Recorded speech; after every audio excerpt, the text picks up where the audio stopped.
Abiso sa mga motorista, may mahigit 2 pisong dagdag sa kada litro ng produktong petrolyo simula bukas. Kabilang dyan ang pinakamalaking taas presyo sa diesel at kerosene ngayong taon. Nakatutok si Rafi Tima.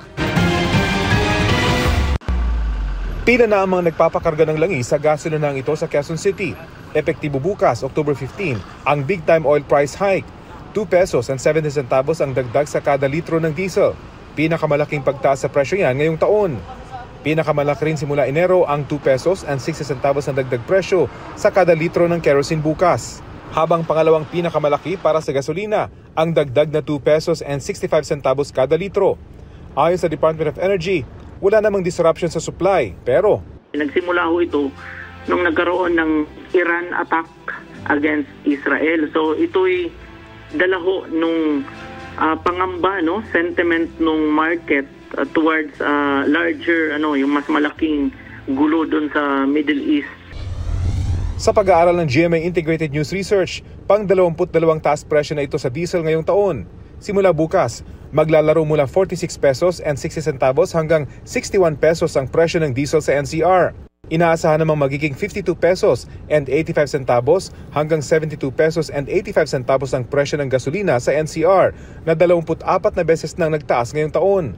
Ang grupong Bayan Muna nagkasa ng kilos protesta laban sa oil price hike. Sila raw na mahihirap ang agad-agad tinatamaan. Kapag tumataas ang presyo ng langis, tumataas din po ang pangunahing bilihin. Kailangan po tanggalin po yung VAT. Napakalaking bagay na po yun. Ang grupong Piston bukas naman magsasagawa ng kilos protesta.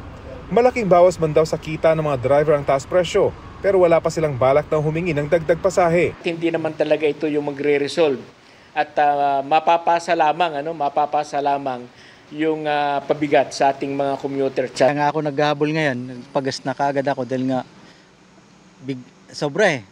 Kaya nga nagpakarga na ngayon para iwas, 2 piso mahigit pa rin yun. Mabigat sa bulsa yun. Ito, kinakabahan po kaya magpapa-full tank na ako ngayon. Tapos hopefully sa next na cycle, bababa na siya. Doon na ulit ako magpapagas. Hindi pa tiyak kung simula pa lang ito ng tuloy-tuloy na pagtaas ng presyo ng langis dahil hanggang ngayon, tuloy ang kaguluhan sa Middle East at papalapit na ang taglamig na kadalasang nagpapataas sa konsumo ng krudo sa buong mundo. Para sa GMA Integrated News, Rafi Tima, nakatutok, 24 oras.